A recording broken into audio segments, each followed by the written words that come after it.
Washington, D.C. is home to hundreds of murals, some of them decades old. Ola Cultura, an organization celebrating Latino arts and culture, is documenting the history of Latino murals in the city. I met with Christine McDonald and Joana Reyes Zapata from Ola Cultura to hear more about these public works. Hi, Christine and Joana. Hi. Tell me a little bit about why you chose this particular corner. Well, we're here because of the Unity mural, a beautiful mural that was painted by members of the community in 1982. What's so special about this particular mural? So I guess what's so special about the mural, really, in my opinion, and I guess just overall, is the symbols within the mural.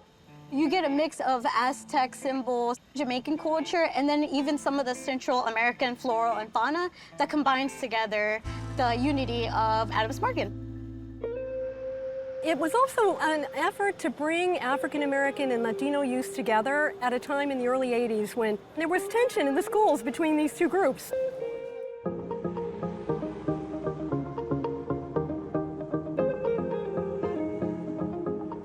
Was the idea that Ola Cultura works with murals something that excited you about working with the organization? Definitely. Being Mexican American, growing up in rural South Carolina, you don't know much about your history back over there, just from what your parents tell you.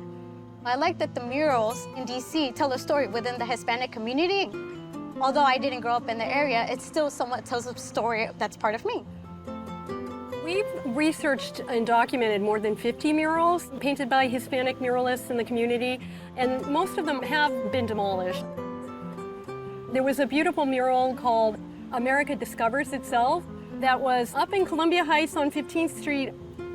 In the center of the mural are some of the famous Mexican muralists like Diego Rivera, who really started this public muralism movement like a century ago.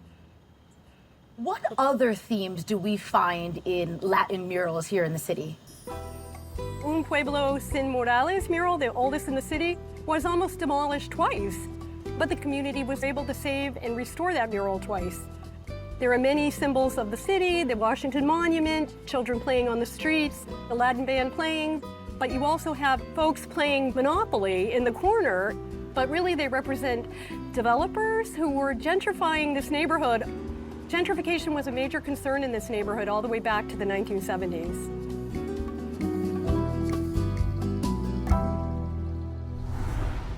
Hi, BB and Elizabeth. Thank you so much for meeting me here at this incredibly gorgeous mural. What is the history behind this beautiful piece?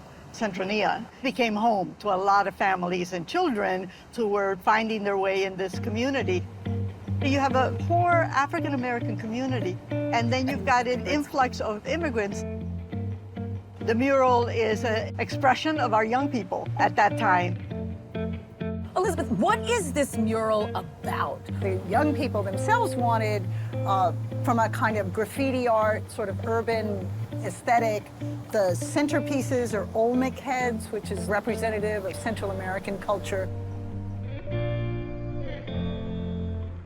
The names, of course, of all the young people who participated is kind of a declaration of presence, a sort of affirmation that we are here, we were here, we are still here.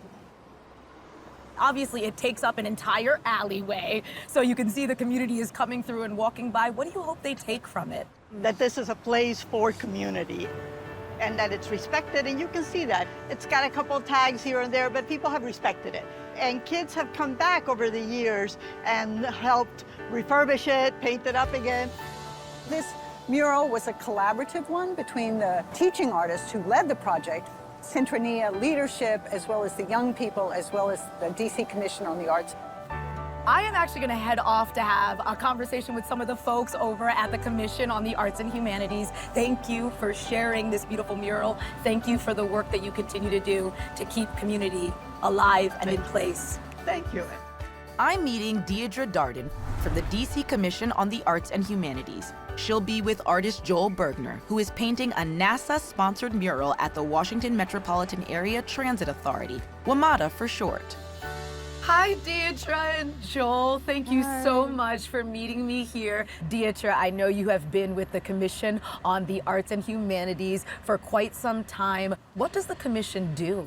DC Commission on Arts and Humanities, sometimes called the Commission or CAH, is the district's granting agency. We have 2 mural-based grant programs, Murals DC and Color the Curb School Safety Project. And in that program, we specifically paint murals on the ground to increase pedestrian safety around elementary schools in DC.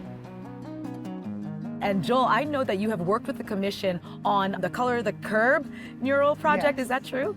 Yes, that's true. Last year, we created an entire ground mural in an intersection by Brightwood Elementary School, where we actually worked with 4th graders to make a beautiful and more safe intersection. I love that. How do you think mural making from the Latinx perspective has changed over the years? It's still a very strong tradition. If you look more in graffiti and street art, there was a big Latino influence in that as well.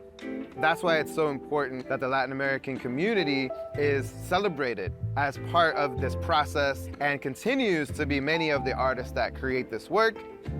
A lot of the communities, like I mentioned, Brightwood, that we did the Color the Curb mural, those kids, most of them were from Latin American immigrant backgrounds.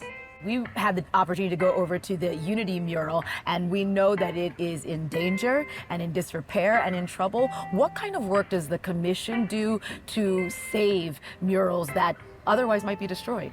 We try to get on the front side of it, where we issue best practices to our artists on what materials to use, how to prep a site, to project the longevity of the mural, and if something is at risk that is a concern of us, and we do our best to help support that community to save the mural. And Joel, as an artist, is that something you're concerned about? So for me as a mural artist, I just have to take the perspective that art is ephemeral when you put it out on the street, but they're gonna reach so many more people because they become part of the community. So that's why I think it's so special and kind of reaches people that wouldn't usually get to experience art. I completely agree with you. It's not just art that's on a wall, but we're changing lives, essentially. How does that make you feel? Well, it makes me proud, you know, to be at the commission and to be able to support artists like Joel that have that commitment to community engagement and to community wellness. So when we hear that positive thing, that's what it's about. It makes us feel really good. Thank you both for the work you're doing to make public art accessible to the entire community. It means so much. And thank you for chatting with us today on WETA Arts. Thank you. Thank you. You can find the latest murals supported by DC's Commission on the Arts and Humanities on muralsdcproject.com and information about DC's Latino murals at holacultura.com. Hi, I'm Felicia Curry, host of WETA Arts. To get more ideas on what to see and do in the DC arts community, be sure to subscribe to our channel. Thank you for your support.